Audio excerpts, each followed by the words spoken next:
Well, hello, welcome back. Welcome back to the course. It's time for your test. Oh, yeah, the math test. The math test of A Course in Miracles. All right, I'm just kidding. There's no test, even though this is a course, and even though it is a required course, that's from the very beginning of the text of A Course in Miracles. You remember that? This is A Course in Miracles. It is a required course. Only the time you take, it is voluntary. Free will does not mean you can establish the curriculum, and so on. Remember that? Well, this is a course, and it is, in fact, a required course. There's no test, there's no math test. And even if there were, it would be far simpler than anything we've ever put ourselves through in school. Far simpler and easier, really. So, what do we mean by this is a required course? You've never left your source. Ideas leave not their source, which we'll talk about in a few minutes here. And you will awaken.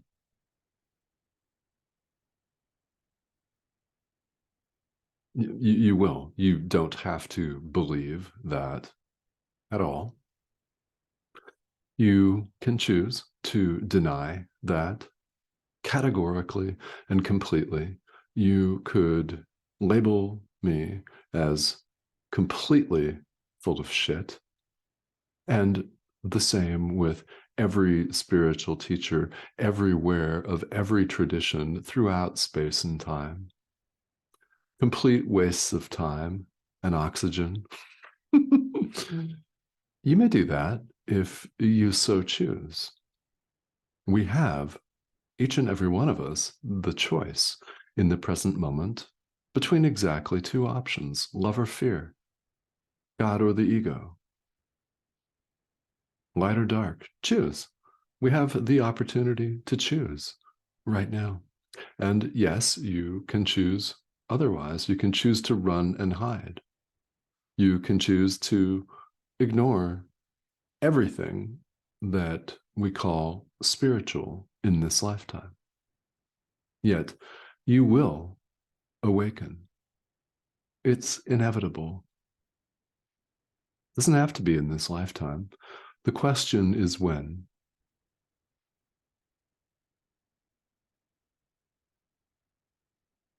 That really is. What we can all do is really give this some thought. And motivational question for you: how soon would you like to do this? How soon would you like to go home, so to speak? How soon would you like to experience the peace of God, the eternal, loving peace of God, and nothing else?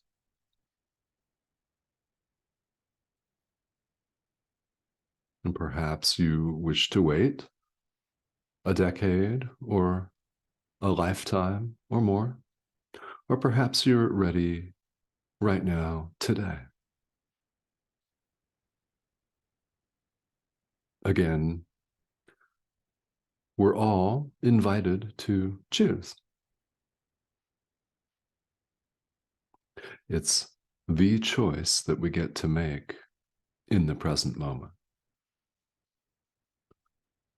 So, what am I saying here about a math test, if there were one? Happily, there is no math in this course. The only number that you have to count to is 1. That's it. That's the complex mathematical equation in A Course in Miracles. 1. Complex, huh? It's not. It's dead simple. Yet we're the ones that make it so complex by seeing 8 billion of these things, independent self-sustaining survival units, to go along with the multiple billions, trillions of other life forms that appear to exist on this planet alone. Count all of the insects and fish, birds and animals, and, well, fungi, and microscopic life forms. That's a whole lot of complexity, isn't it? Yet truth is one. God is one. You are one. God is one. You are one. That's the math. That's all. Literally. That's it. So when we take a look at all of the concepts here in A Course in Miracles, every idea, there is quite naturally a unifying thread to all of them. It's one. The definition of heaven, by the way, is an awareness of perfect oneness. That's the Course definition. The awareness of perfect oneness. Notice heaven is not Club Med with a swim-up bar and top-shelf cocktails, of course. That's not what heaven is. It's not a garden under which rivers flow. It's not a place. It's the awareness of perfect oneness, which is beyond all concepts of place and time, space, labels of any kind, including the label of species. That too.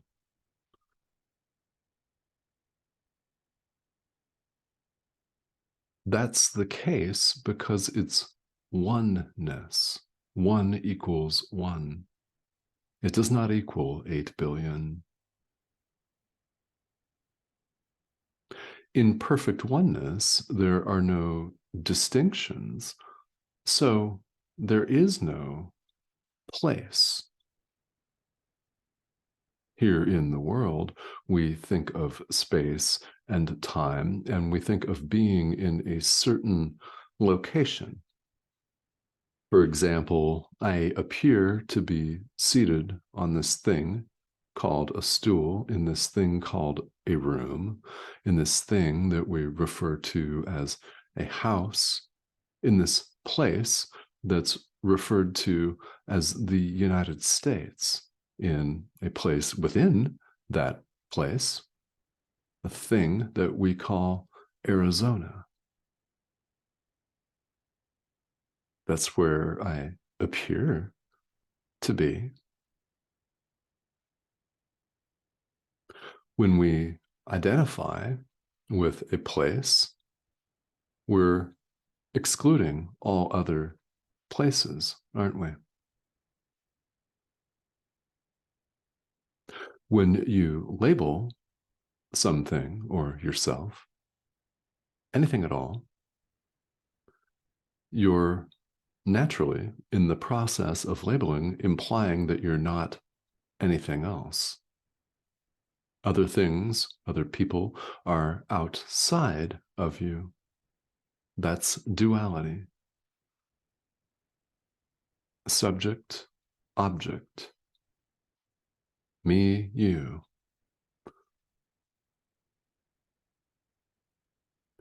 There is no separate other.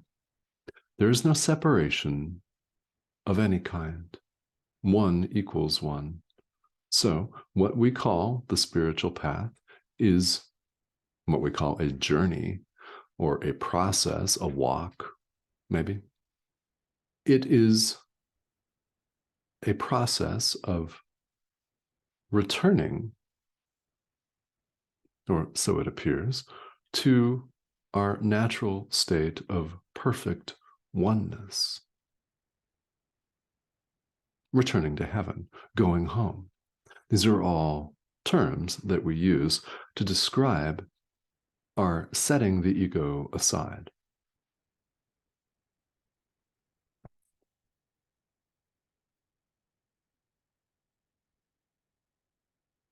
So we're looking here in the text at chapter 5, section 3, the guide to salvation. And we're paying special attention here to the Holy Spirit, your inner teacher. We recognize our brother by recognizing the Holy Spirit in him. The Holy Spirit is in us. It's a part of our mind that speaks for God. This is why the Holy Spirit is known throughout the course as the voice for God. It points the way to us. The Holy Spirit is the idea of healing. One way to look at it. It's also the idea of God. And you want to know what? Since we're doing this very basic, simple math, the idea of God is the idea of yourself. You're part of God. So am I. So's your abusive ex. So's your worst political enemy. So is your beloved son or daughter. Everyone. Perfect oneness, remember? So when you look at your brother, you're not looking at a separate entity. You're looking at yourself. When you forgive your brother, the Son of God, you're forgiving yourself. These ideas are strengthened by giving them away. The miracle is strengthened and increased by giving it away. When you extend an idea, when you give an idea to someone, you're not lacking that idea. You're not out anything. You still have the idea in your mind. Now, so too does your brother. And when he accepts your gift, it's strengthened tremendously. And even if he doesn't accept it, you still gave it. It's still strengthened. Because even then, he might be thinking about it. It can come in any number of forms. It can come in the form of smiling at your brother and wishing him good morning, and he may be grumpy as hell. Maybe he's sick or going through a financial crisis or a breakup or all of the above, right? Perhaps he's having a very bad day and isn't ready at the moment to accept your gift of a smile and good morning. So be it. You've extended the miracle and you have strengthened it in your mind.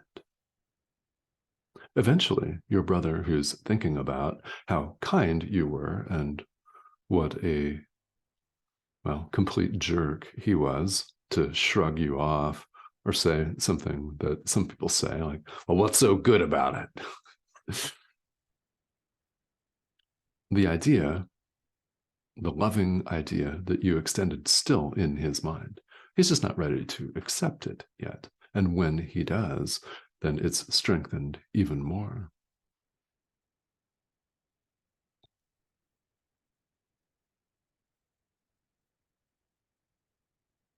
We come to see our brother through the Holy Spirit in his mind. And again, when referring to our brother, I'm referring to every living thing, man, woman, child, the Son of God, the thought of God, which we are.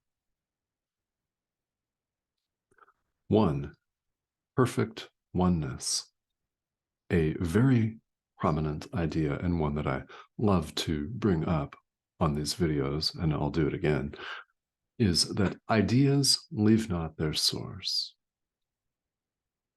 We're referred to in several places in A Course in Miracles as the thought of God. Ideas, thought, leaves not their source. Ideas leave not their source. We don't leave our source. Perfect oneness, one. Who are you? I think you know. I think that you know deep down. Now, let's experience this, shall we?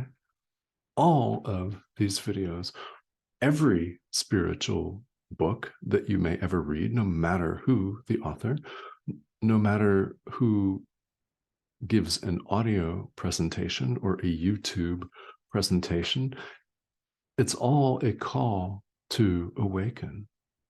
It doesn't matter if you adopt A Course in Miracles as your main spiritual practice or not. Makes no difference at all.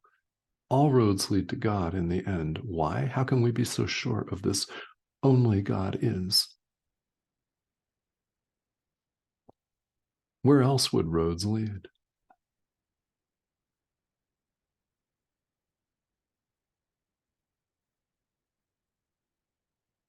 The math here is simple. One.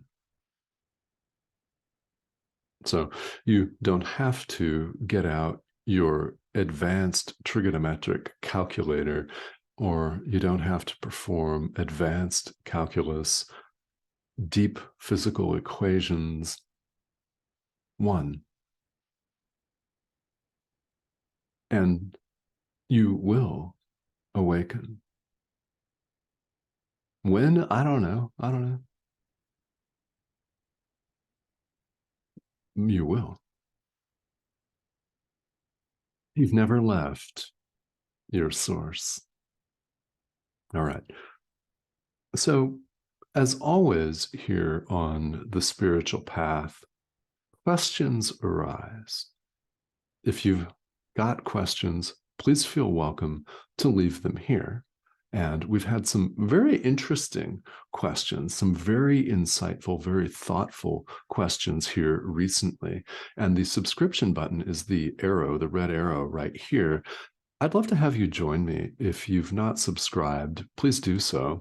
It's an international community, and these videos appear several times a week to provide some guidance on the path, to provide some sustenance on the path, and to provide some reinforcement. They're not intended to be a substitute for doing the work.